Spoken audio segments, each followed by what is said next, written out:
Hello and welcome to another episode of Hessy and Maven. I'm Justin. I'm Raven. And on this week's episode, we're wearing the same sweater. We're wearing almost the exact same sweater because Raven was rude today and she said she'd be home at a certain time, and then she was 2 hours later than that. And so I went in her room and I put on a sweater because I was cold. I couldn't be bothered to go upstairs to my room. It's fine. We're just the same old man right now. Just in different fonts. Yes. Also, Raven is clinically so strong. Oh my God. So the reason we're probably so off with all of our times of uploading stuff and I'm not in anything that Jesse is posting. A lot of it is because I'm going through a process to get bariatric surgery right now. So I have 10,000 appointments all the time and I'm always gone. And today I went to my final nutritionist appointment and they did this thing where I had to stand on a scale that was super sophisticated and I had to hold on to these handlebars and it read me my body makeup or something. And it printed out this report that pretty much just said super strong on it because the lady was like, this is your body fat percentage and this is your weight and your height, your muscle mass. Whoa. Yeah. I'm impressed with this muscle mass. That's a lot of muscles. And I was like, yeah. Yeah. Tell me something I don't know. I'm so strong. And she was like, yeah, just keep it up because your muscles are just crazy. And I was like, it was great. So. This is a great little ego boost for you today. Yeah. I'm happy for you. That's so funny. I wonder if it's a thing when people say you're big boned, you have high muscle mass. Do you think that has... That's what we hope. That's what all us big boned people hope is that it's just muscle weighs more than fat. You don't know. You don't know. Well, I have a lot of muscles. I found out today. It's science told me, so. Yeah. I mean, I remember being told my whole life that I was big boned, and then Mr. Thievon biology class saying that was fake. That's not a real thing. No one has bigger bones than another person. There's bone density and stuff, but it's not just your arm bone is bigger, thicker than somebody else's arm bone. I think I wouldn't take it literally because I know people's bones aren't different, but we could be the same weight and I could have way more fat and you could have way more muscle, but we're the same weight. Yeah. You know what I mean? 100%. Interesting. That's why things like BMI are bullshit. Yeah. Because it doesn't take into account anything like that. Mm-hmm. It literally just takes into account your height and your weight. Yeah. And it was nice because the paper said this is what you're at now strong. And this is what the goal is. It literally just said I was strong, but it said this is what the goal is. And she crossed out the goal weight and was just ignore that because that's only taking into consideration your height and literally nothing else, not you as a human. And I was like, oh, that's a nice thing to say. Yeah. So it's ridiculous. Yeah. She was also wearing the pointiest shoes I've ever seen in my life. I don't know how anyone wears those. Like stilettos, kind of? Well, no, the toe. I know. For some reason in my brain, when I picture stiletto, I picture the toe being pointy I do too. Also. Manolo Blahniks. I know that's not... I'm sorry, what? I hope I got that right. I think that's what Carrie Bradshaw wears. Manolo Blahnik. Okay. I'm not the person who would correct you on that. The listeners will. I hope that was right. But no, they were flats, just with the pointiest toe. Interesting. It made me feel like she had to be missing a toe in order to fit into that. Maybe. Yeah, but anyway. Yeah, I got wide feet. That'll never be the case. I have such wide feet. We get that from mommy. She ruined our lives. I know. When I see people wearing open-toed pumps. Yeah. I'm like, it couldn't be me. How are your toes getting through? And it has that little peephole for your toes. Yeah. And I'm like, how? Nope. It literally, Which I can't ever wear those. Sacrificing? Yep. I always sacrifice the pinky toe. Wild. Yeah, but anyway. Yeah, so this week we're going to be talking about non-Disney animated films. Mm-hmm. So, couple of important distinctions. It has to be a movie, not a TV show. Mm-hmm. It's not Disney, obviously. And we're also not including Studio Ghibli. Yeah. Because I think if we genuinely... Yep. Wait for it. Hold on. Let me restart. Let me regroup for a second. Uh-huh. I'm going to be over here in the corner. Yep. Yep. Because I think if we were genuinely considering Studio Ghibli and it was like, what are the best, like in your opinion, the best movies for you? It's all subjective, right, gang? So everyone calm down. But the best animated movies. Yeah. I mean, yeah, I'm putting Spirited Away. I'm putting Howl's Moving Castle. My Neighbor Totoro. Like, there's 3 out of my 5 already. Yeah, it would have been, my list would have been dominated by Studio Ghibli. Yeah. So this was a space for non-Disney, non-Studio Ghibli. Yeah, let's get outside the box a little bit, you know? Yeah. Think Ice Age, Shrek, Home on the Range. Home on the Range. Wow, dude. That's the vibe. I didn't pick Shrek, even though Shrek is awesome. I also did not pick good. Shrek. Yeah, I kind of went outside the box a little bit. Sometimes these lists, gang, this is more me talking to myself. Just understand that when we say top 5 favorite, blah, blah, blah, blah, it's just like in that moment, here are the 5 that I want to talk about. Yeah, because a lot of times after these episodes, we'll think of something else that we're like, that probably should have been on the list. Yeah. And it's like, if I'm really going to sit here and be like, what is truly one of the greatest non-Disney and also non-Studio Ghibli films, Shrek has to be on that list somewhere. Yeah. But I want to talk about these other 5. Yeah. I feel like Shrek just feels cliche. So it's like, sorry, Shrek. I'm picking other ones. And then I imagine just Shrek being like, that'll do. That'll do, donkey. Good job. Anyway. If I tried that, it would have come out Jamaican. Oh, yeah. Yeah. No, I get that. Mm-hmm. Anyway. Sorry. Are you imagining Jamaican Shrek? I'm imagining you try Jamaican or try to do like Irish or Scottish, and it's going to be bad. Yeah, I wouldn't. I'm from Scotland. I wouldn't do the Scottish. I eat the fish and the chips. Yeah. It's not good. That's really funny, though. Do you have anything else to say before I give you animated movie trivia? I'm excited for animated movie trivia. I think we should get right into it. Okay. Let's get right into it. Okay. Are you ready? So excited. Yes. Question 1. Bring it on. What land are the tiny dinosaurs trying to get to in The Land Before Time? Oh, gosh. Multiple choice, please. Yes. Thank gosh. A, the Free Place. B, the Great Valley. C, the Promised Land. Bum, bum, bum, bum. Bum, bum, bum, bum. B, the Great Valley. That is absolutely correct. Hell yeah. Love The Land Before Time. Love The Land Before Time. But I'll tell you what, Sarah, that Triceratops, can go fuck herself. I remember hating her. Yeah. I mean, don't get me wrong. They do a good job of her growth, though. Mm-hmm. Like, because, she's so bratty, so annoying, says, like, mean things and stuff.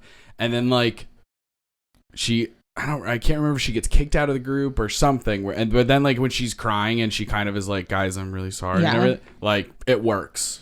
To the point where you're like, okay, isn't there, like, a dopey one who's always eating? Spike. Yeah. Who doesn't talk. That's Spike me. Can't even talk. Yeah.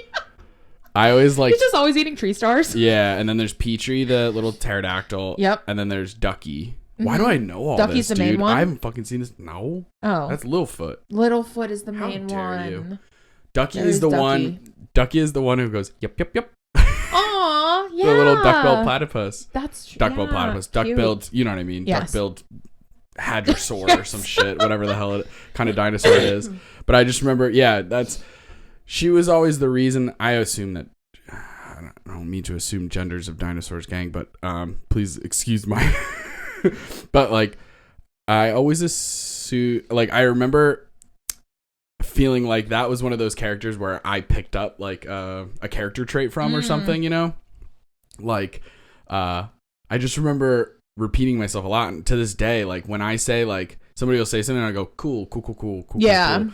I don't think of, I know that there are many pop culture references that people can look to, because I know, like, Jake Peralta on Brooklyn Nine-Nine says that a lot.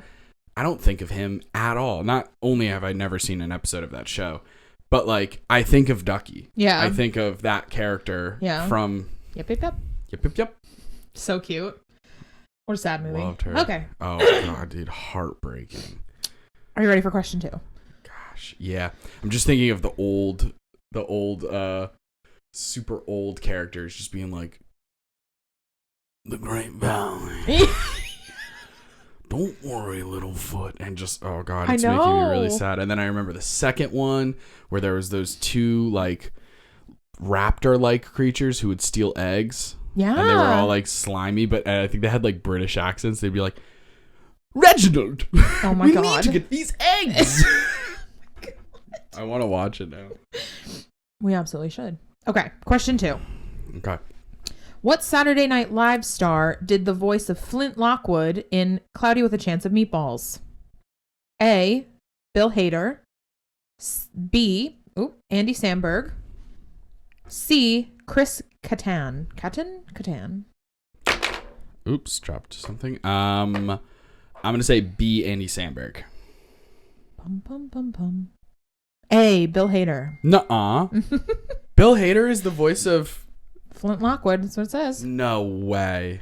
Yeah, according to this trivia website. You're totally right. Holy shit, dude. That's wild. Yeah. I love that movie. I know. I love that movie. I remember seeing, I don't know if it was the first or the second one, but my main memory, because I haven't seen either of them all the way through, but my main memory is seeing the trailer in the movie theater, and a vegetable falls into the boat and someone goes, there's a leak in the boat, and it's a leak. And then it looks at the leak and the leak looks at the captain and goes, ah! Yeah. Fucking amazing, dude. That movie rips. puns. It's so good. That and the monkey with a like electronic little collar that lets it talk, and it's Steve. God. And it just kind of says Steve all the time because that's what its name is. I love it so much. Cute. Okay. Next question. Question 3. Who is Mr. Fox's wife in Fantastic Mr. Fox? A. Meryl. B. Saffron. Or C. Felicity. Bum, bum, bum, bum. I just watched this today. Oh, God. Her name doesn't come up a ton, Raven. I don't know. They're not constantly saying each other's names. Except for the one like cousin who comes to visit. I forget what his name is though too. Gosh. I'm going to say A, Meryl. The correct answer is Felicity. Oh, boy. At least I got the first question right. All right. It's been downhill ever since. It has been. And I love these movies. God. I'm an imposter. I feel my imposter syndrome is peeking its head and being like, told you so. Oh my God. You don't belong. Okay. You want to do one more? Yeah, please. Okay. Final question. What family runs the chicken farm in Chicken Run? A. The Tweedies. B. The Twiddles. Or C. The Tweedles. Twiddles and Tweedles? Those are two of the options. These questions are impossible, dude. Fuck. Oh, boy. It can't be the Tweedies, so I'm going to go the Tweedles. The correct answer is the Tweedies. Fuck, I knew it as soon as my stupid mouth said it. Oh, gosh. Good job. Man. You tried. That movie's so good, too. I want to see I haven't seen that in forever. the Dawn of the Nugget or whatever. Dawn of the Nugget, we got to see that, yeah. But a movie with that title, we have to see it. I need to rewatch the first one, though. Mm-hmm. To get back into it. Yes, absolutely. Wow, that just blew my mind. Mm-hmm. It was a terrible showing from me, but okay. It's all right. It's okay. Make a comeback next week. Next week, I'll try and make a comeback. Okay. Even I don't know what we're talking about next week, but I don't either, but we'll get there. I'll redeem us. Thanks. Okay, so let's get into it. Let's get into our top 5 favorite non-Disney, non-Studio Ghibli animated films. All right, I went first last week, so you go first. Okay. My number 5 is a lesser known one. Okay. because I feel like it's lesser known. When I talk about it with other people, most people have never even heard of it, and I'm like, what? How have you never heard of this? This was a huge part of my childhood. I remember watching it all the time. Is it Quest for Camelot? No. You don't have Quest for Camelot on yours? I do have Quest for Camelot. Oh, okay. Number 5, Quest for Camelot, 1998. It's such a good movie. It's so good. It's so flippin' good. So it's a Warner Brothers animated movie. I just remember loving this movie so much. It's like a musical movie. There's lots of like songs in it and stuff like that. Like a Disney movie. Yeah, like a Disney movie in that sense. So in this animated tale, Kaylee dreams of being one of the Knights of the Round Table. She gets her chance when the fabled sword of Excalibur is lost. Without its power to protect him, King Arthur falls victim to Ruber, played by Gary Oldman, actually, an evil knight bent on destroying Camelot. Arthur's only hope is that Kaylee will find the sword.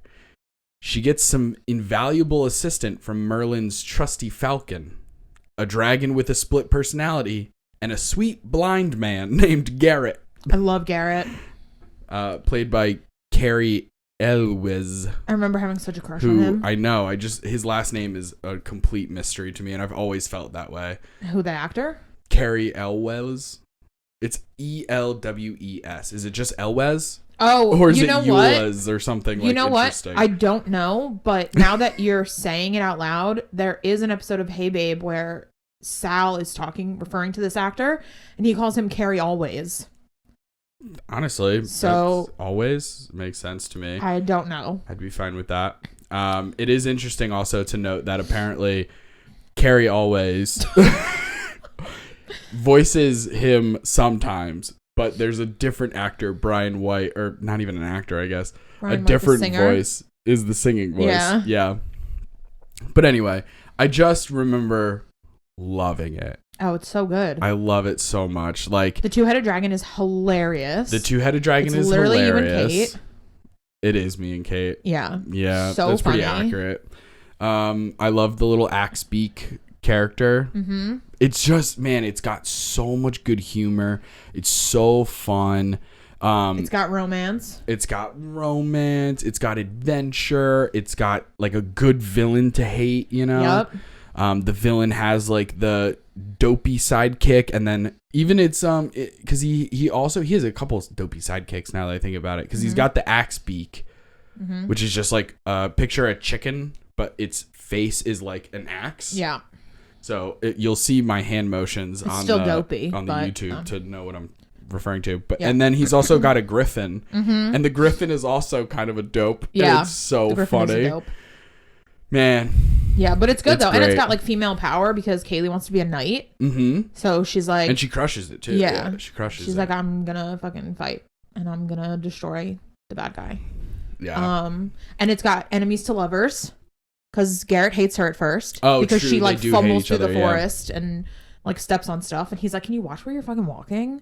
I know, and she's like, "You watch where you're going," and then he's like, he turns around and he has like the blind. stereotypical animated like they white out the eyes, eyes. Like, right, yeah, so you can tell that he's blind, and you're like, "Oh my god!" And I think it's interesting because I can't think of any other animated movie where there's like a blind character. Yeah. So no, you're absolutely right. I think it's interesting, and he's like awesome. Yeah, he is awesome. He's so cool. He fights. He can do everything. Yeah. He has the benefit of like, I don't know, he like nature around him helps him. Yeah. You know, like like he just has a great understanding of everything around him. And then also, the falcon also helps him. Will like little chirps will like notify him of like what's going on or what direction things are coming from. It's just so good. Yeah. It's a really cute movie. I could not recommend it enough. If you've never seen it, right? 1998, yeah. It's a great time for movies. It is. It is. I mean, there's not a ton else to say about it. It just, it slapped. Like, it was just so good. If you've never seen it, you have to watch it. Yeah. So many. There's great songs. I love the song that Garrett sings when he's like introduced. I have it saved to my TikTok somewhere. Ooh, it's like, that's good. Yeah, I can't think of it right now, so this was a stupid point to make, but it's great. The music is very good in that movie. It's very good. And also, like, for a movie that's very, like, not well known, do you know what I mean? Yeah. Like, no one, have you ever had that come up where you're like, yeah, oh, you know, like, that kind of reminds me of Quest from Camelot, and then people are like, what? All the you're time. like, the animated singing cartoon, Yeah. and they're like, no. Yeah. Its cast is incredible. Mm-hmm. You got Carrie Always. Mm-hmm. Yep. You got Gary Oldman. Mm-hmm. The two-headed dragon is Eric Idle, who you're not going to recognize the name, and even when I say where he's from, you're not really going to, you specifically, Raven, are not really going to care, but he's one of the huge parts of Monty Python. He's like one of the founding members of Monty Python. And then the other half of the dragon is Don Rickles. Oh. Mr. Sunshine. Is he the fat half? Mr. Warmth, I think, is his nickname. I believe so. I don't want to. I mean, I'll assume. Yeah. Probably. Cornwall. I don't know which one's which. Devon and Cornwall. Jane Seymour is in it. Pierce Brosnan. Celine Dion. I love Celine Dion. Jaleel White is Blade Beak. Oh. Amazing. I mean, Jaleel White is is such an incredible voice actor that, like, I'd support him in just about anything. Amen. Al Roker even makes an additional voice appearance. That's random. Isn't that random as hell? Fucking Al Roker? What the hell? It just says additional voices, so I don't even know what he does, but that's funny. Maybe he plays like one of the villains or something like that, you know, like like one of the henchmen, I mean. But that's funny. Yeah, Quest for Camelot is my number 5. Very Sorry good. to steal it. That was a late entry to my list. Yeah. And whatever. That's why it's here. Sorry. All right. Very good. Maybe you'll bring up something I didn't talk about. My number 5 is We're Back, a dinosaur story. Dude, what a good one. We just talked about this the other day. It's so good. This is another not well known, I think, movie from our childhood. Yeah. Which is another surprising one. It's Steven Spielberg helped make it. According to the Wikipedia, it's a 1993 British-American animated adventure comedy film. Whoa. Whoa. Directed by a bunch of random people I've never heard of, from a screenplay by John Patrick Shanley. It's based on a 1987 children's book by author Hudson Talbot. It tells the story of 3 dinosaurs and 1 pterosaur. I like the distinction there. That is a really interesting distinction. Yeah. Who travel to the present day and become intelligent by eating a brain grain cereal invented by scientist Captain New Eyes. I remember being so creeped out by Captain New Eyes. Oh my god, dude. Oh my god. Any scene with him is like so scary. Has like the screws for eyes. Yes. Oh my god. I'm just thinking of the voices too. Brain drain. Like just like, oh my god, no. The film was produced by Steven Spielberg's Amblimation Studios. Yeah. And it features voices from John Goodman, Jay Leno, Julia Child, Kenneth Mars, Martin Short. Dude. What a stacked cast. It is a stacked cast. Damn. But it's so good. In 1993 New York City, a young bluebird named Buster runs away from his siblings and meets an intelligent orange Tyrannosaurus named Rex, who's playing golf. I forgot about that in the beginning. The whole story is a flashback. I completely forgot about that. He explains to Buster that he was once a ravaging dinosaur and proceeds to tell his personal story. Yeah, First the whole of all, story an is a flashback. incredibly creative way to start an animated movie. I remember like a flashback that too, actually, when he's playing golf. And I think he's wearing like a golf outfit, which is like so cute. Yeah. He's got like the little hat. Do you remember the scene where they like are going back to their ravaged form and it's like very scary? I remember like hating that part, like being like, "Oh my god, they're going back. They're becoming scary looking." Cuz it's like not only do they become like intelligent and nice, but also like rounder. Yeah. Do you know what I mean? Like they become more round and stuff, and then when they're mean and more evil, cartoony, they're angular and like the colors are darker, the eyes look completely different. Like they change like almost entire animation styles. Yeah. And it really works because like you said, that sticks in my head. Mhm. It really sticks in my head. That and when the kids turn to monkeys. Oh my god, yeah, I forgot about that. Turn to chimpanzees. Oh my god. What are the kids' names? Heavy, Does it even say? Probably, Louis and Cecilia. Louis. Oh my god. Louis. Louis and Cecilia, yeah. Yep. Because Louis has a fucking mullet. Yep. I just remember Louis has a mullet, and Louis is like this fucking New York City street kid. He just has such an accent. Mm-hmm. Come on, man. They don't... I don't know. I was about to curse. It was a curse. He does and then have Cecilia's from like a heavy rich accent. family. Yep. Oh my gosh, dude. And she has like the Zsa Zsa Gabor voice, like the mom from Aristocats. I remember her voice sounding like that, like prissy. A little prissy, yeah. New York family, but they're like, it's like they're funny together. They're like a good juxtaposition of personalities. Oh man, that movie is so good. This is cute. It says the blue triceratops. Okay, so first of all, we have Rex, a blue triceratops named Woog, a purple pterodactyl named Elsa, and a green Parasaurolophus named Dweeb. Woog, Dweeb, and Elsa and Rex. Yep. Two normal names, two wild names. Yep. Dr. New Eyes like goes and gets them from the past. Yeah. Brings them aboard his ship, explains his plans to take them to Dr. Julia Bleeb. I don't remember who that is. I think she runs the New York. Yeah, who will guide them to the Museum of Natural History. Yeah. And Dr. New Eyes warns them to avoid Professor Screw Eyes, his unhinged brother who causes mischief after having lost his left eye to a crow. Oh, I remember that. Remember the end too?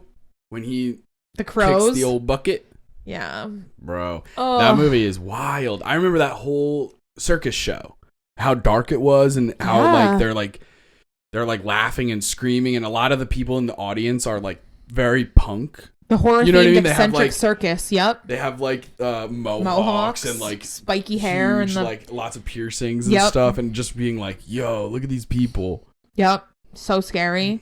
God. Oh my god. Whoa. Screw Eyes returns Louis and Cecilia from monkeys to humans, releases them. The next morning, they meet a friendly clown named Stubbs. I remember that. Stubbs. Yep. Oh, dude, who works for Professor Screw Eyes. Yep. Dude, this is crazy. Wow. Yeah. I remember all of this. I haven't seen this movie in so long, but it's so good. That is so good. Yeah, so it's such a good movie. It's so cute. It's adventure. It's like working together. It's dinosaurs. There's like weird, scary parts, but awesome. Yeah, it works. It's good. It's a really good movie. I love John Goodman is Rex, right? He's the main. He's got to be, because it's the best voice ever to tell the story. Yeah. Yeah, but it's some amazing. actors some actors like live action actors can transition into voice acting beautifully. And others just can't. Yes. Like, you're correct. Maybe it's just I have so much beef with Chris Pratt that I just hate him so much. I also have beef with Chris Pratt. I think it's annoying because I think Chris Pratt, when he did the Lego movie, I was down for it. Because this is a random ass fucking character. You invented it. So when it sounds like Chris Pratt, I'm okay with it. Yeah. But when you assign him to characters that have noticeable voices, you goofed. Yes. You made a huge mistake. He should never have been Mario, and now he's like Garfield, which I don't really care because whatever. I don't like Garfield, but I literally can't believe that he's popping up again.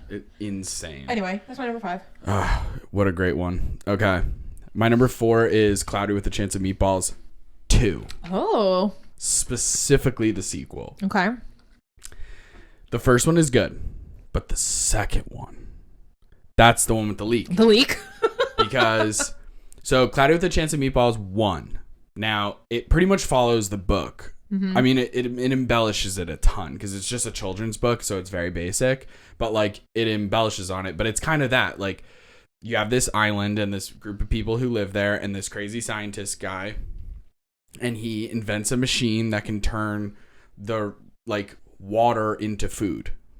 So, but then it starts going out of control. So, like, one day it's, like, cool and it's just, like, raining meatballs, but they're, like, normal-sized meatballs. And then it slowly starts progressing into, like, bigger and bigger food to the point where it's, like, destroying buildings and, like, wreaking havoc. In the second one, they have. It takes place after the first one, obviously, but there's a little bit of a time jump because at the end of the first one, they have to vacate the island. Mm-hmm. The machine has gone so out of whack that they've had to run away. In the second one, we find out that because of that machine working with the food and everything like that, the food has begun to evolve and now is taking on these like animal forms. That's why they have like eyeballs and they like can talk and like all this stuff. So anyway, his genius finally recognized by his idol, Chester V. Inventor Flint Lockwood, played by Bill Hader. I literally just had to click on the tab because I was like, what? I mean, I didn't cheat. I obviously got the question wrong, but I was like, whatever. Gets to join Chester's company where he can work full-time on technologies to help mankind. However, Flint soon discovers that his most famous machine, which turns water into food, is still operating, but now creates animal-vegetable hybrids. With the fate of humanity in Flint's hands, he and his friends set out to save the world from tacodiles, shrimp pansies, and other deliciously dangerous creatures. So crazy. It's so fun. The tacodile is terrifying, but very cool. I love all of the different hybrids because it's like some of them are food puns and that's great. Chimpanzee, so fun. Some of them not so much. Like there's just like a strawberry with legs. Yeah. And then you have like a tacodile, which is just like, okay, we want to make a crocodile. What food should we use? And like crocodile, tacodile. Yeah. Okay, like that works. And then then there's just like a cheeseburger spider. Yeah, it's crazy. But all kinds of cool stuff. And then like you find out the truth and you find out all these deeper things going on and the story gets much more complex than you would think it would at the beginning. I love it so much. I just think that it's so cute and so fun. I love the humor crushes.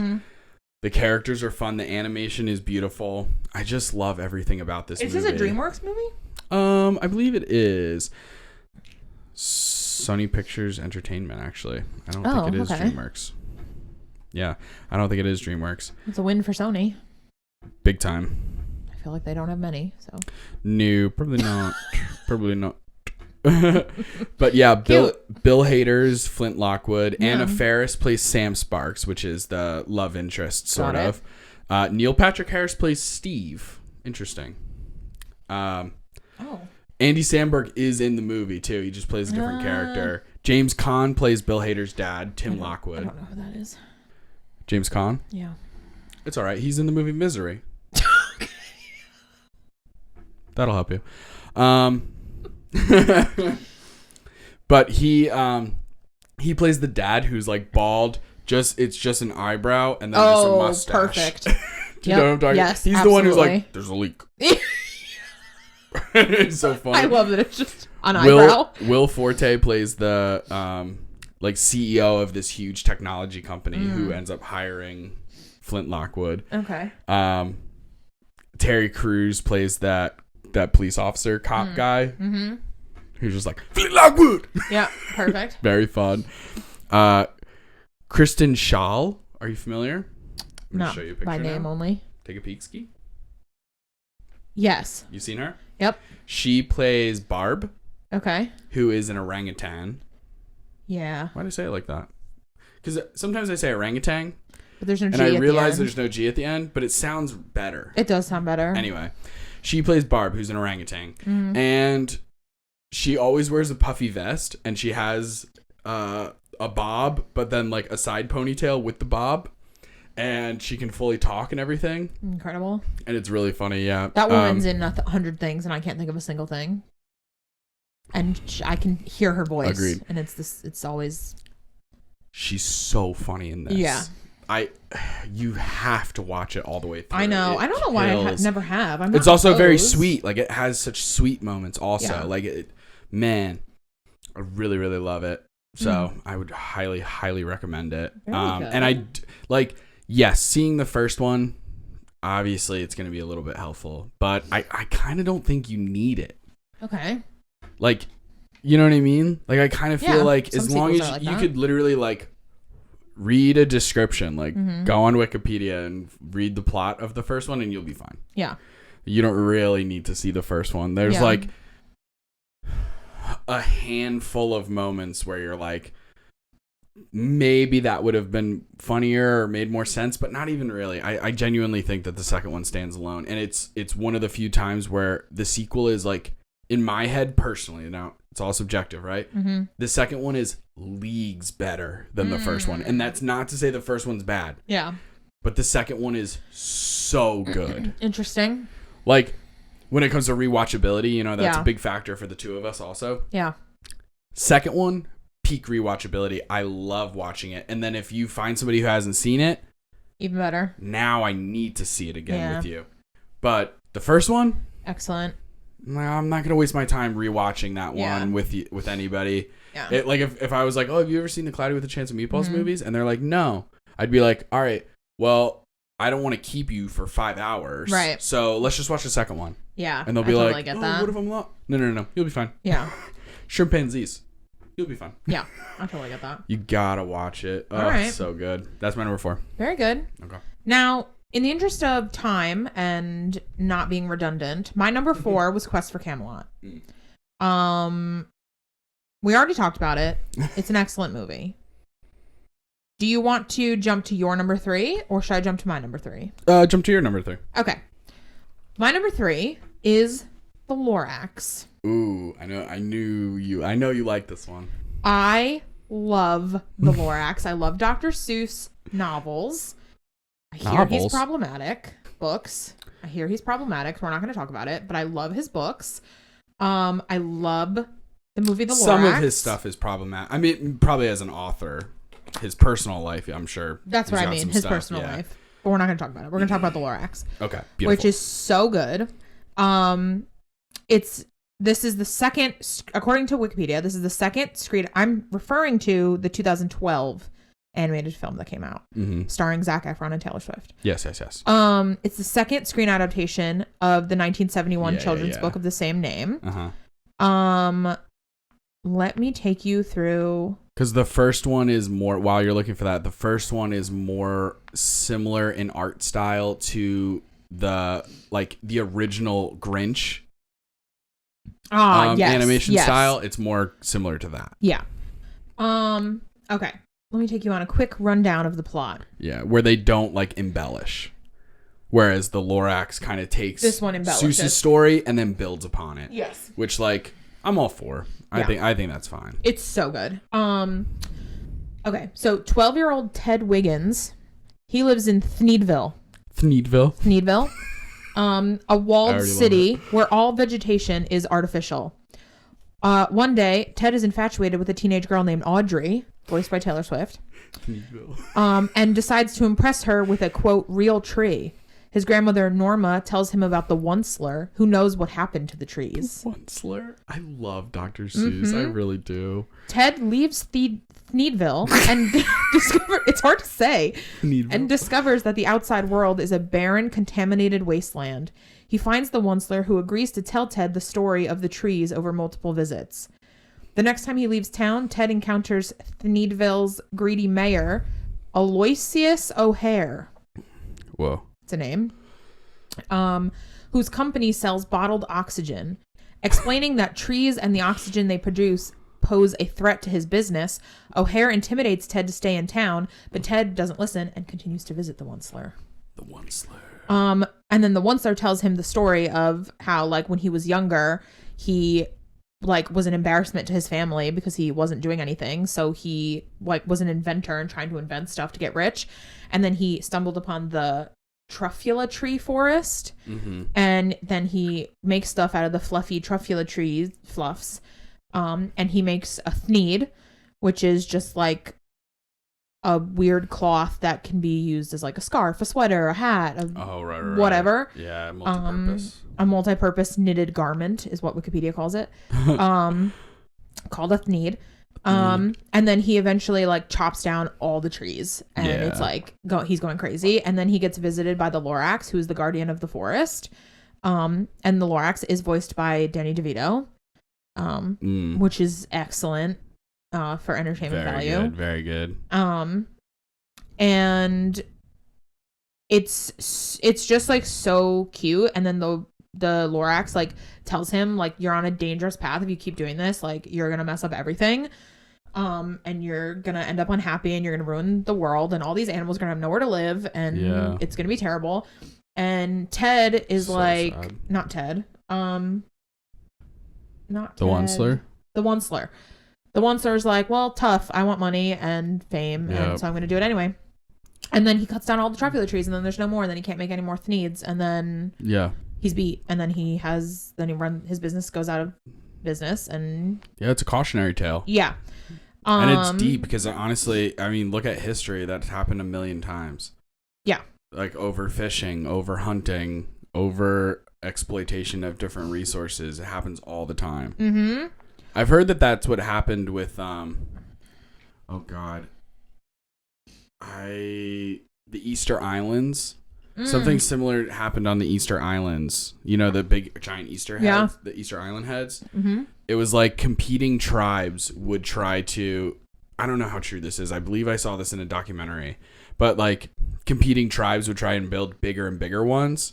But in order to get the stone to be bigger, you would have to cut more trees down to stack it on. So to keep going, you'd have to cut trees down in order to like, because it's old school, like this is thousands of years ago, like they didn't have like a crane or something to pull it.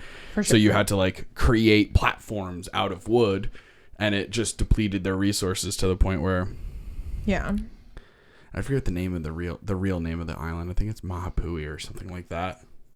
I don't know. It's like the indigenous name, but I can't think of it.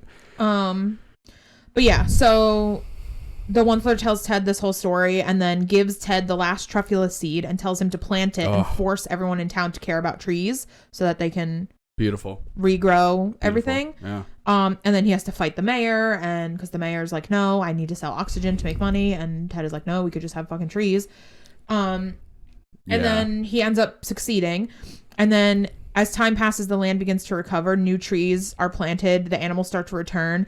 And then the Lorax comes back to talk to the now elderly Onceler. Yes. And the film ends with this quote, which is so cute. It's such a good quote by Dr. Seuss. Bring it on. Unless someone like you cares a whole awful lot, nothing is going to get better. It's not. Oh. End quote. Yeah. It's an excellent movie. I love that.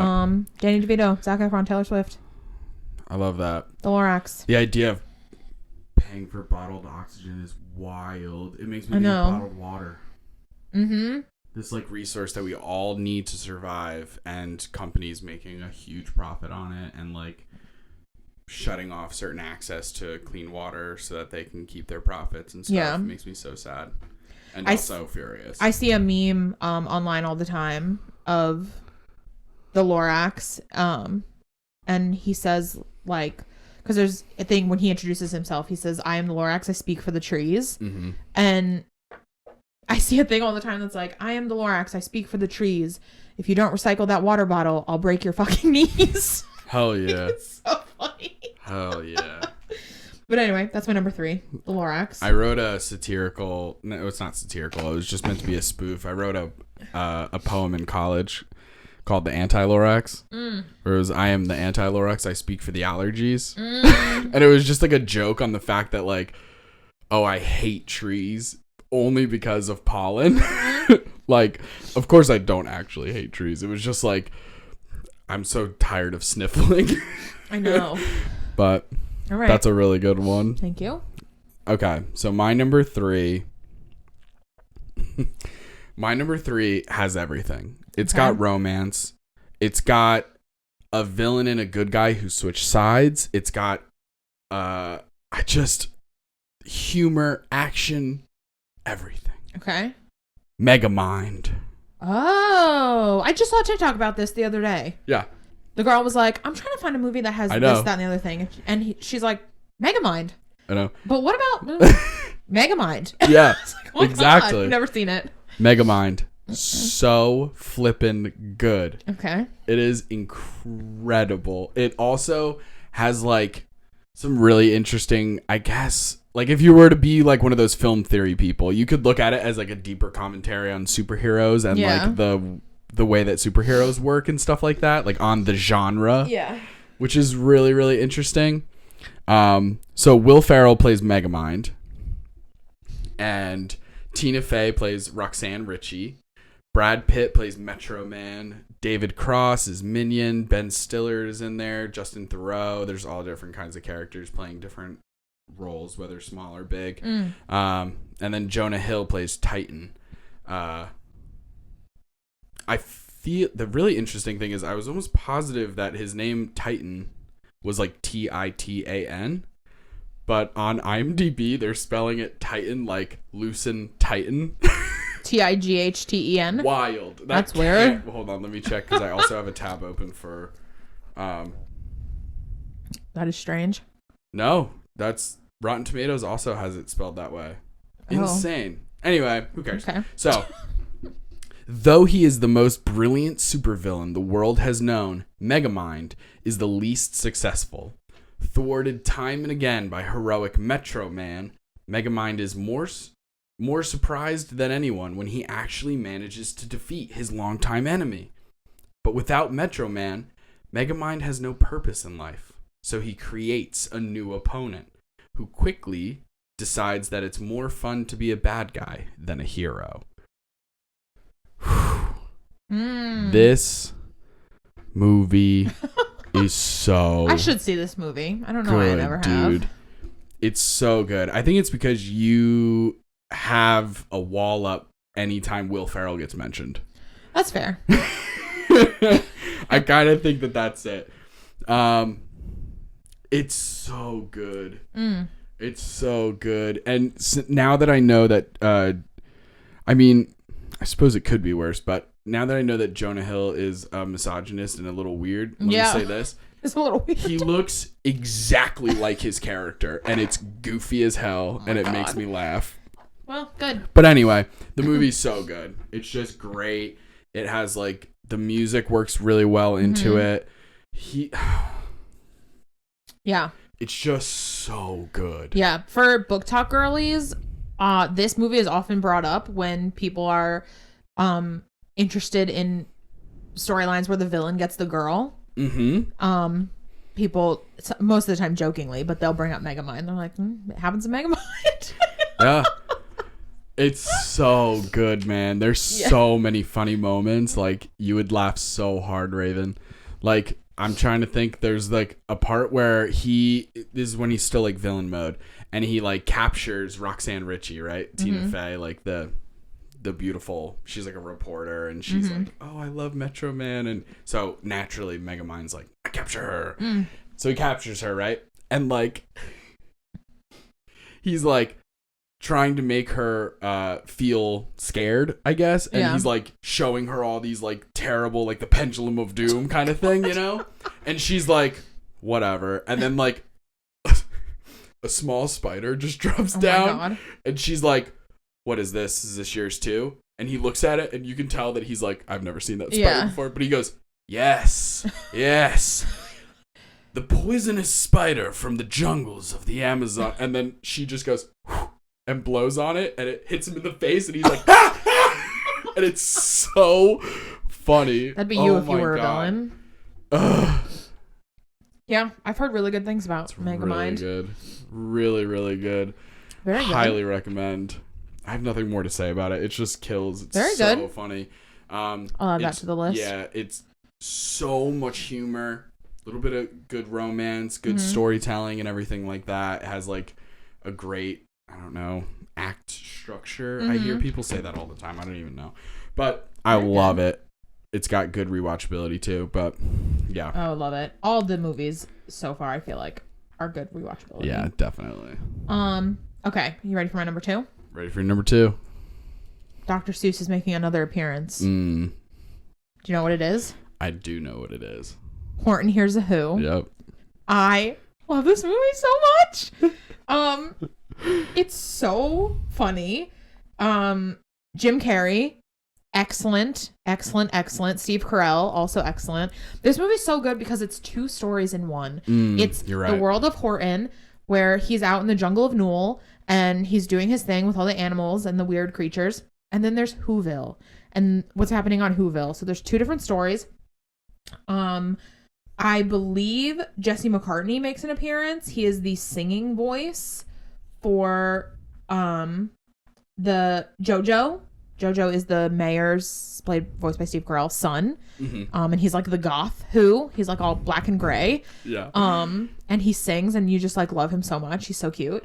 But okay, the plot of this, if you don't know, is it says on the 15th of May in the jungle of Newell, Horton the elephant, the jungle's eccentric nature teacher, hears a tiny yelp coming from a floating dust speck and gives chase to it before placing it on top of a pink clover. Horton finds out the speck harbors the city of Whoville and its inhabitants, the Whos, led by Mayor Ned McDodd, whose family includes his wife Sally, 96 daughters whose names all begin with the letter H, and 1 son named JoJo. Despite being the oldest child and next in line for the mayoral position, JoJo does not want to be the next mayor, and he does not speak due to his fear of disappointing his father. So that's like a whole thing. Once Horton begins carrying the speck around with him, the city starts experiencing strange phenomena like earthquakes and different changes in the weather because he's moving them around. It's like...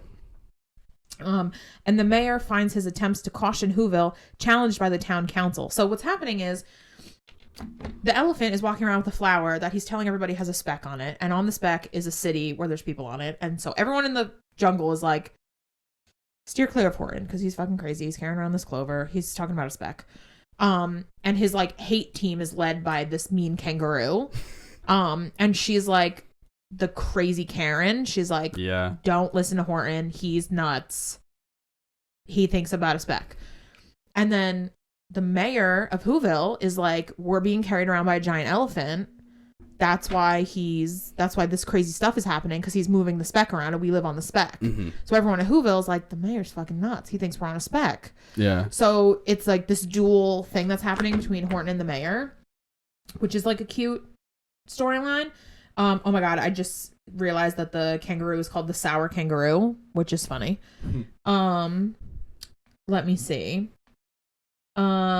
After the mayor makes contact with Horton, he finds out from a local scientist, Mary Lou LaRue, that Whoville will be destroyed if Horton does not find a safe place to put the speck. With the help of his best friend, Morton the mouse, Horton decides to place the speck atop Mount Newell, the safest place in the jungle. Horton and Morton? Horton and Morton. I love those. Horton is an elephant, Morton is a mouse.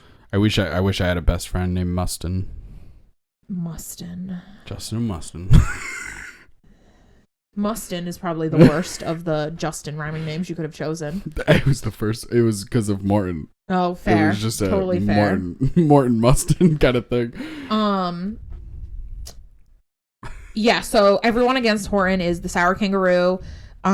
She refuses to let people believe that Horton is telling the truth. So she hires the Wickersham brothers, a group of monkeys, to try to get him. And then she hires a vulture named Vlad Vladikov to get rid of Horton. And she's like crazy trying to get to Horton. Oh my God. And then there's a scene where Horton drops the flower in a flower field. He drops a pink clover in a pink clover field. Oh no. Yeah. And then he picks 2,999,999 clovers before he finds the right one. On the 3 millionth clover. Jeez Louise. But that's when Whoville finally discovers that Horton is real. I forget what happens, but it happens. And it's so cute. And then Horton, there's like a crazy scene where the kangaroo is gonna like, I think she's gonna like boil the flour, like put it in like a thing of boiling oil or something. And in the cauldron. But JoJo, Jesse McCartney, gets to this giant horn and the tallest tower of Whoville and like breaks through the sound barrier so then all the animals in the jungle of Newell can hear him. And they're like, oh my God, Horton was telling the truth. There's people on the speck. And then they all save Whoville, and then Horton is redeemed. And there's a great scene in the movie where Horton is teaching his class, and he has a little student who is a fluff. That's all I can describe her as, and her name is Katie. And she's unhinged. She's completely unhinged, and I don't know what they're talking about, but she says, "In my world, everyone is a butterfly, and they all poop rainbows." No, she says, let me find it. I have to find it. Look it up. That's so funny. It's so good.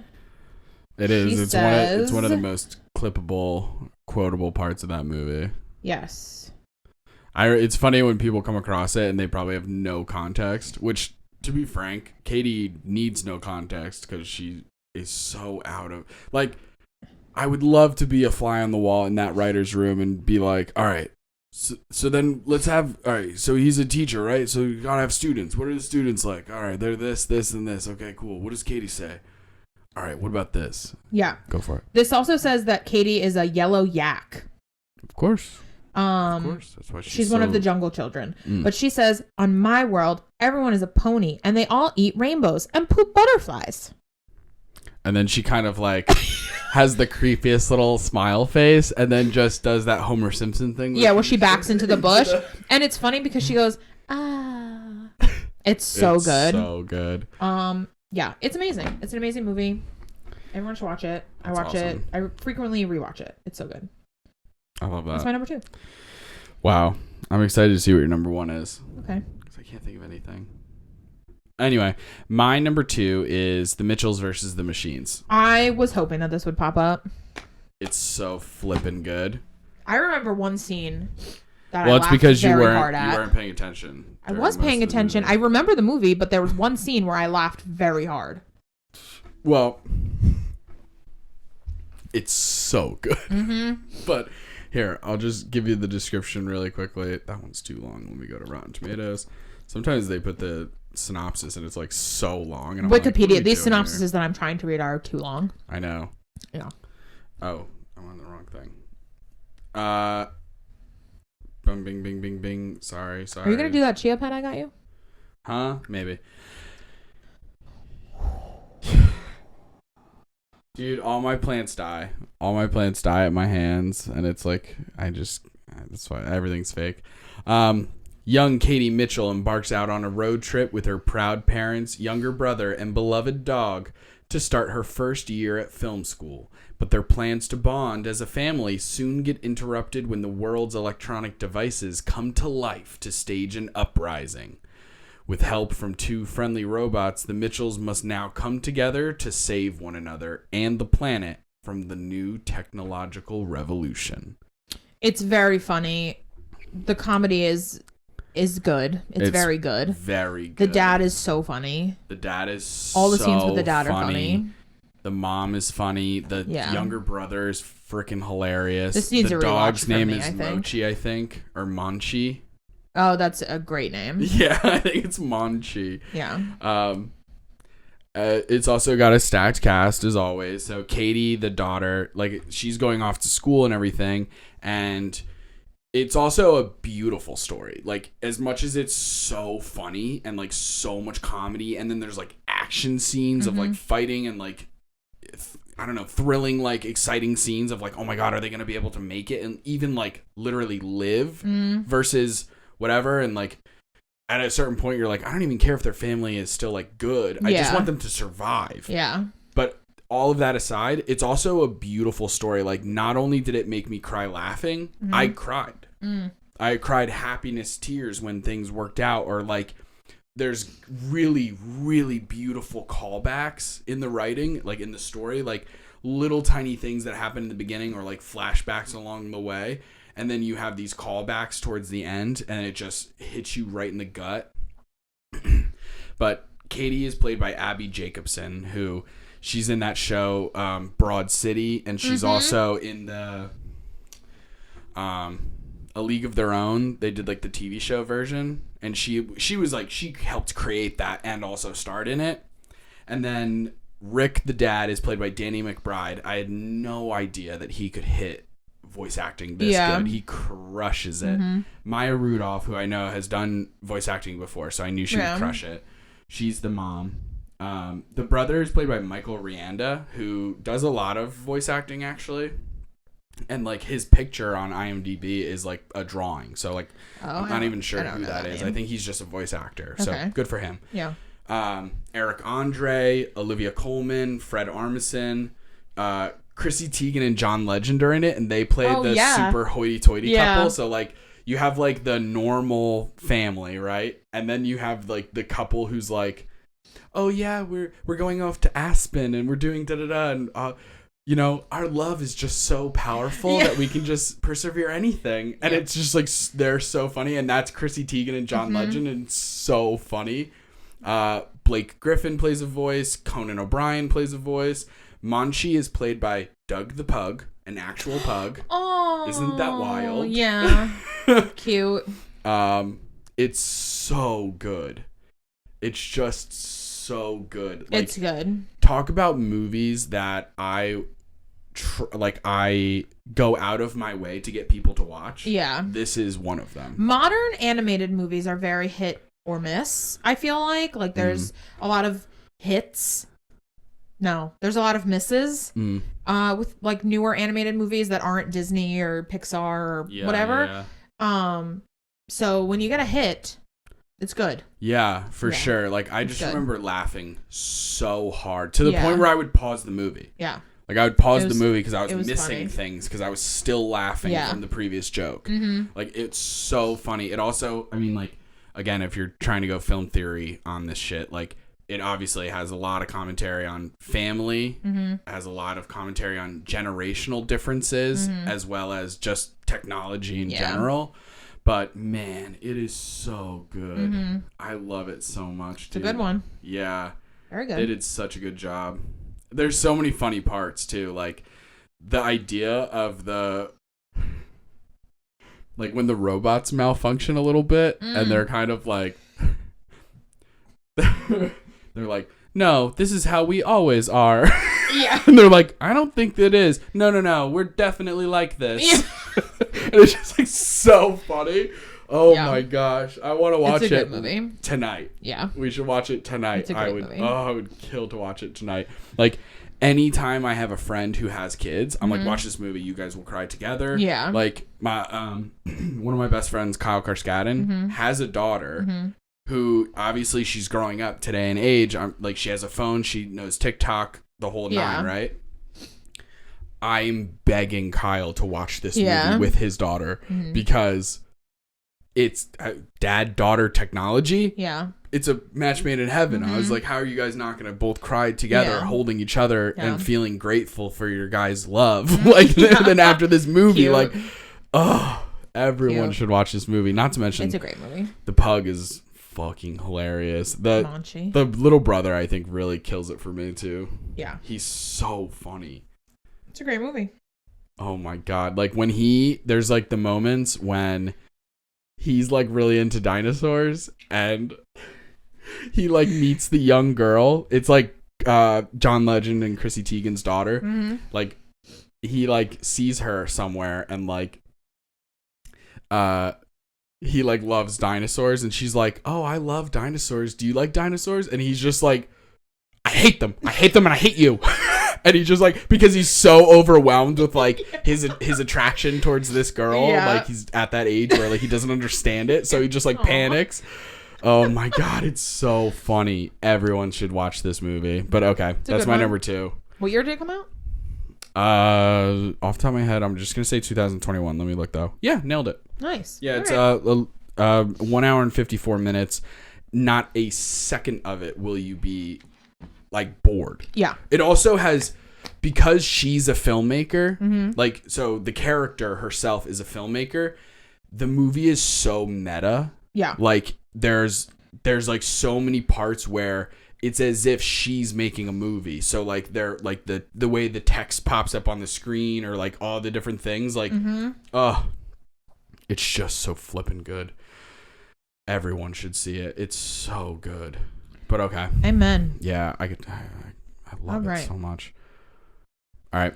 What's your number one? My number one, we're going back to 2003. 2003. Mm-hmm. Jeez. It came on an orange cassette tape. Oh, Good Burger. Hell yeah. They're not animated, but I appreciate it. Rugrats Go Wild. Wow. Yep. This is my number one. I loved this movie so much. When it first came out, it was on an orange, or when I first had it, it was on an orange VHS tape. It had a scratch and sniff accompanying paper that you had, and you would watch the movie, and you had the thing, and at specific scenes, you would scratch and sniff, pop up, or something. And you would smell what they were smelling in the movie, which literally just brought me back to Emerald Lagasse with Smell-O-Vision. Mm-hmm. And it just made me feel like I was in the fucking Rugrats Go Wild movie. Yeah. It was so good. I love the Rugrats. I love the Wild Thornberrys. So this combination was just like a dream. We saw it in theaters. Yes. Yeah, I remember seeing it in theaters. We did. So good. And it was incredible. Let me bring you back to the plot. There's gotta be a shorter plot. I just remember Angelica and Debbie.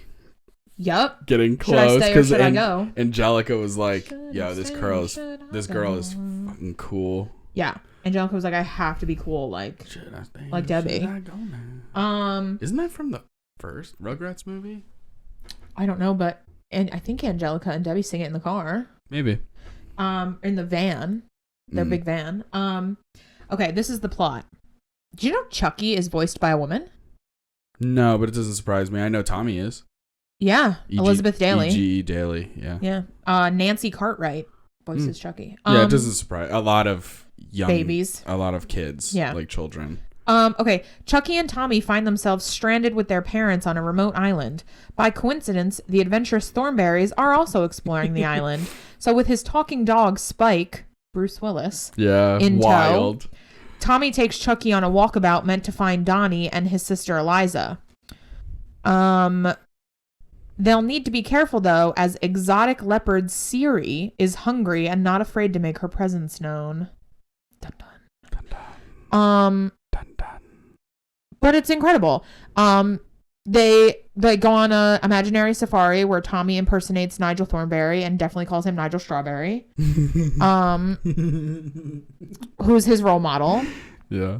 Which is an adorable way to pull in the Thornberrys into the Rugrats plot. Universe, so like tie the universes together. Yeah. The beginning, they go on a cruise. They go on a Lipschitz cruise ship.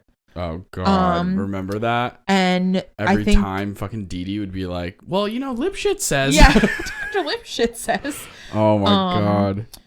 And being a little kid and not even picking up on how funny that last name is. Oh, I know. Just from like, you would think that at a certain age you'd be like, you know, that dumb boy humor of just being like lip shit. I know. And I'll never forget this. In the beginning of the movie, they're all ready to go on this cruise ship. When the families arrive at the dock, they miss the cruise. Tommy's father, Stu, has rented a ramshackle boat, which he reveals to be their real mode of transportation, and their real vacation is not the cruise. He is like, we'll be able to spend more time together. We won't be at the buffet, and we won't be at the pool, and we'll all be together on this piece of shit boat. Yeah. And everyone is furious. Because Stu decided that on their own, and their boat is almost immediately flipped over by a rogue wave during a tropical storm. They have to abandon the ship almost immediately flipped over. Board a life raft as the ship sinks. Everyone blames Stu for ruining everything. And I remember feeling bad for Stu because he's miserable because he just wanted to spend time with his family and everyone hates him. But also, like, I would destroy you if you ruined my plans for a beautiful cruise ship vacation. And you put me on a cruise, you put me on a tiny boat that flipped over. Yeah.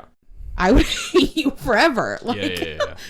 I get where it makes me think of the saying, the path to hell is paved with good intentions. Yeah. Yeah. Like good intentions, but you didn't talk to anybody about it. Mm-hmm. What the hell is wrong with you? Yeah. When we have 1 million babies and what the hell are you thinking? Yeah. And then there's that scene where they're on the life raft and Angelica is singing with Cynthia. And And I think Cynthia goes overboard. You like see Cynthia sinking into the water, and she like has a tantrum and cries. I think Cynthia, like, she finds her again. There somehow. has to be a reunion. Cynthia's always been there. Yeah.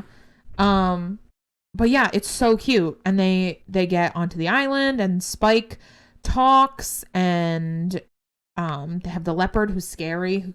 The leopard reminds me of the snake from Jungle Book. Like, just very like that feminine, slippery, scary voice. Like, that's, you know what I'm talking about? Is the snake from Jungle Book a woman? I don't think so, but it's the same vibe. It gives me the same like feminine wiles. Yeah, like I'm gonna sneak up and eat you. Yeah, like sneaky. Like, I don't know, a little sneaky and sultry. Yes. Yeah. And at the end, they all board the Lipschitz cruise. Hilarious. Much to Debbie's delight. And that's her name. Wait, Debbie? Debbie is the sister. Much to Debbie's delight. That she's on a cruise. Because she wants to take a vacation. Oh, okay. Yeah. Okay. I was like, it ends with... I been calling Dee Dee this whole time, but her name's Debbie? No, her name is Dee Dee. Okay. And at the end, Spike vows never to lose his babies again. Aww. Because they're his babies. But it's amazing. It's an incredible movie. It stands the test of time. The Thornberrys and the Rugrats are both excellent. I love it. I love it so much. I remember being a kid and just like the idea of crossovers like that were so the Jimmy Timmy Power Hour. I lived for that. That's what I mean. It was always like, it always blew my mind when stuff like that would happen. But for it to happen like this, like these two cartoons to come together, but not just come together for a TV show, like the Jimmy Timmy Power Hour, that's cute and everything, but that was just an episode. Mm-hmm. This was a movie in theaters. Whoa. Amazing. Yeah, it was amazing. Amazing. That's a really good number one. My number one is the Fantastic Mr. Fox. Number one. Yeah, I rewatched it today. It still holds up. It's just so good. And it also has to do with a couple things. So sorry. I love the animation style. It's stop motion, like I was gonna say claymation, but like they're all furry, so like kind of like that. Yeah, I guess like puppet. It's stop motion. Okay. Whatever the medium specifically is, like whatever, but it's stop motion. I love the cast. I love them so much, but I love the story. It's very funny and silly and cute, and also it's Wes Anderson is the director. So and it like. Even it feels like Wes Anderson, but also animation. So it's just like it has so many layers. Yeah. George Clooney plays Mr. Fox. Meryl Streep plays Mrs. Fox. See, like fucking IMDb doesn't even. Mrs. Fox. They don't name her. Doesn't even call her. That's what I mean. I'm Rotten Tomatoes, Mrs. Fox. I don't know. According to that thing, she was called Felicity. Well, I'm gonna have to fucking go back and watch it again. Anyway. Bill Murray plays the Badger. Jason Schwartzman plays Ash, the son of the Foxes. It's so good. It's just so good. Willem Dafoe plays a rat who has a southern accent and is very like he's like a guard or something. So when Mr. Fox goes to like steal some stuff. He's like, all right, we'll get this stuff. It's going to be so great. And then you just hear a really loud, like, snap, and the camera goes up, and it's like pitch black, and then you just see the lighting of a cigarette, and it lights up this black rat's face, like black fur. And he's wearing, like, I always, when it's been a long time since I've seen it, I always assume that he's going to speak with a French accent, because he's wearing kind of like the horizontal stripes and stuff, so I think he's gonna be French, but he's not. He's Southern, and he'll just be like, "Y'all are trespassing," and then he sees the little sign on his thing that says security, and Mr. Fox is like, "What's that badge mean? Why are you wearing that?" And he goes, "It's my job," and he does such a good, excellent role for Willem Dafoe. Oh, it's so good. A lot of like Wes Anderson's normal cast get in there and like have little roles, even like Owen Wilson just plays like the coach Yeah. Of like there's like a quick scene at the school and it Yeah. just shows the coach. But Michael Gambon, who plays Dumbledore, Oh, yeah. he plays one of the humans. Oh, wow. And you can really, really hear that it's him. It's a little weird, but That's cute. It's good. So yeah, the whole plot of the movie is just like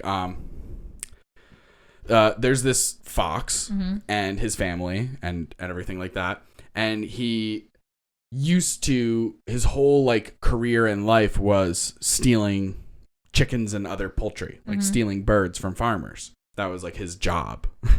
But then him and his wife, in the very beginning, him and his wife get caught. And while they're in the cage, she's like, listen, I'm pregnant. And he's like, what? We're going to have a cub? And she's like, listen, if we get out of here, you need to change jobs. And he's like, okay. So then he becomes a newspaper man. But then he starts getting like really stagnant. Like his life starts getting stagnant. So he wants to return to his normal life. So he cannot resist returning to these farms, raiding and stuff like that. But then he has to help the community because the farmers decide to retaliate. Okay. So you have the 3 different farmers. It's also, this whole thing is based on a Roald Dahl book. Yeah, that was one of the trivia questions. Yeah. It's just brilliant. The music is really, really folky. Yeah. And a lot of it was written like specifically for this, which is really funny. So yeah, you have Bogus, Bunce, and Bean are the 3 farms and the names of the farmers. And they have a little song for them that's really funny, and it's like Bogus, Bunce, and Beans. Wait, no, now I'm laughing. It's like Bogus, Bunce, and Beans. One's fat, one's short, one lean. It's just like so cute. But yeah, it's it's just really good. It's cute. It's really, really good. It's cute. I love it. I loved it so much. It's really interesting. So a couple of little fun facts before we wrap up. I highly recommend checking it out. If you like Wes Anderson, you absolutely have to see it. If you've never been a Wes Anderson fan for one reason, maybe it just doesn't hit for you, like your style, this would be my intro for a lot of people, because it is different in the sense of not just the animation style, but also like the story a little bit. It's just like, it's a little more fun and interesting and stuff like that, and really, really cute. And the humor, like, it's very funny. Yeah. It's a little bit like dry humor, but really, really funny nonetheless. And what's it called? This is another one I'll have to watch. I highly, highly recommend it. It's I think so I watched good. it a long time ago on a flight, but I can't remember. Or I started it and I didn't. I don't know, but yeah, I don't want to watch it. So, interesting little fun facts. Wes Anderson decided to film this differently than you would normally do a like an animated film. So for example, a normal animated film, you have like the animators, they're doing their things, and then you have the voice actors, and the voice actors come inside of a studio and they record their voices, and it's just like either they're watching the clip or sometimes they animate after they do the voices or whatever, but like, you know, you're reading the script and you're just doing it. Wes Anderson actually brought them out into the field. So like there's a scene, for example, where they're riding a little motorcycle with a sidecar. They're like, it shows George Clooney in a motorcycle, and he's reading his lines at like a mic is like in his face, and he's like on a motorcycle and he's reading his lines. And it's like, so they shot a lot of it like in motion. And I thought that was so cool. Yeah, that is cool. Now, building on that fun fact, Jason Schwartzman couldn't be there, and he's like one of those guys that's been in almost every single Wes Anderson movie. You know how directors get connected to certain people. Well, Jason Schwartzman couldn't be there for one reason or another. So Wes Anderson and Jason Schwartzman link up in Europe because of something that's going on. I don't remember what. And they're like, okay, we only have a few hours to record all of your parts. Well, they get in their car and they start heading towards the studio, but not them, but there ended up being, unfortunately, like an accident or something like that put them in traffic for like hours. So he recorded all of his lines in 30 minutes. Wow. Isn't that crazy? Yeah. When you watch it, you'd never know. That's crazy. Because he does a great job. He's like the son, and it's just really funny. Like, man, it's so fun. I love it a lot. Especially like, it's so interesting the way, and a lot of this is probably attributed to Roald Dahl and his original vision of everything, but like I love the juxtaposition of like you have Fantastic Mr. Fox and his wife and everything, and they're wearing clothes, and he's like, he has a tie and everything, and he's like reading the newspaper, and then she sets down breakfast in front of him, and he'll be like, "Thank you, dear. I really appreciate this." All right, I need to go. And it's just like so funny. I remember that. Or like the scene of him and the possum go to the chicken place, and they're like killing the chickens, and he's like, had told the possum already, Riley, he's like, "Listen, if you don't kill it fast, like it's gonna make a lot of noise, so you need to like kill it with one bite." And then they're in there, and it just like the camera pans up, and you just see Mr. Fox kills one chicken, and then like the possum is just going and he's going, "One bite, I said one bite." He goes, "I have different teeth than you, I'm a possum." He's like, "Give me that." Just like so funny, like the fact that they're riding a motorcycle, like it's just like so silly, like the little parts of it that they are so human and like anthropomorphized, and then like the parts where they're like wild animals. It's so fun. It's cute. I love it so much. Like the part where he runs into a wolf. The wolf doesn't wear clothes or anything, and it's standing on all fours, whereas everybody else is on two legs. And it's just like a respect thing. He like, you find out that he has a fear of wolves. And it's because they're huge, right? Yeah. So like he sees one, and they pause the motorcycle and they look at it, and he's going, "Wolf, how did you get there?" Nothing. He goes, "Maybe it doesn't speak English." "Canis lupus, vulpus vulpus." That doesn't speak Latin.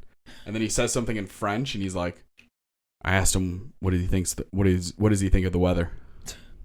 He doesn't have anything to say. And then he just goes like this. It just does like a fist up in the air, almost like a Black Power salute kind of thing. And then the wolf just does one back, and he just goes, "Beautiful creature." And they go their separate ways, and it's just like a beautiful little moment. Okay. Like that's the thing I love about Fantastic Mr. Fox is like it's beautiful. Like the animation is gorgeous, but like the scenery, the way the quote unquote camera is like, I suppose there is an actual camera, whereas like drawn animation, there's no camera, you're faking it. But like there's literally a camera in this case. It's exactly Wes Anderson. Everything is beautiful. It has that, like, you saw that trend on TikTok where it was like, make this into a Wes Anderson movie. It's exactly like that. It's such a good autumn movie. Yeah. The vibes are so autumny. The colors and everything they hit those like warm colors. Ugh. Very good. I love this movie so much. So yeah, that's why it's here, is because I think it's like an animated movie that in theory like has the chops to like win awards. Yeah. I think whereas like as much as I fucking love the Mitchells and Machines, I would much rather rewatch Mitchells and Machines than Fantastic Mr. Fox. But like, is Mitchells and Machines gonna win awards? Yeah, fair. I don't know. Fair. You know? So for some reason I did put it above, but like very good. They're interchangeable, dude. Yeah. It doesn't really matter. But yeah. All right. Number one. It's good movies. I want to go watch Mitchells and Machines now. I totally understand. It's so good. All right. Well, what should our next episode be about? I don't know. So many ideas. Too many. All right, cool. Maybe we'll do like musical movies. Yeah. Like movies that have songs in them. Another non-Disney. I already know my number one version. Oh, it's Mamma Mia, of course. Absolutely. Yeah, I know that. I knew that. Because I also passed today. I was going through. We have access to HBO now, and I passed Across the Universe. Oh, that's a good one. Also, and I also one that I haven't seen is In the Heights. Oh, that's a great movie. Yeah, I've never seen it. Yeah, you should watch it. I know it's hard for me to get into musicals. I understand. Like when I know it's a musical, I'm like, ugh. That one I think will be easier for you though. I think it'll be really good and everything. Here's my one comeuppance. Comeuppance isn't the right word for this. My one grievance. Isn't his name? The main character is like named after a ship. The main character's name is like Navy. Usnavi. Yeah. Okay. Stupid. I know. That's stupid. Okay. That's silly. But anyway, whatever. All right, folks. Follow us on all of the things. We're on TikTok. We're on Instagram. We're on YouTube. We're on Threads. We have an email address, hessyandmaven@gmail.com. Follow us on all this stuff. TikTok is being really arbitrary these days with how it's posting our stuff. And since, I don't know if it's because I've posted once or twice that I'm in favor of Palestinians having rights, or if it's because I mentioned that we have a YouTube. For some reason, we're not getting any love on TikTok. And by that, I mean like by the app itself and like the algorithm. But that's some behind the scenes creator stuff, but don't worry about that. So yeah, follow us on all the things. Send us emails with what other movies and film and TV shows we should talk about, what topics you would like to talk about. Send us trivia questions, anything, man. We want to build a community and bounce off of you guys, and just we love that. So, but that's it for this week. So thank you so much for listening to this week's episode of Hessy and Maven. Tune in next time where we'll talk about something else. Bye.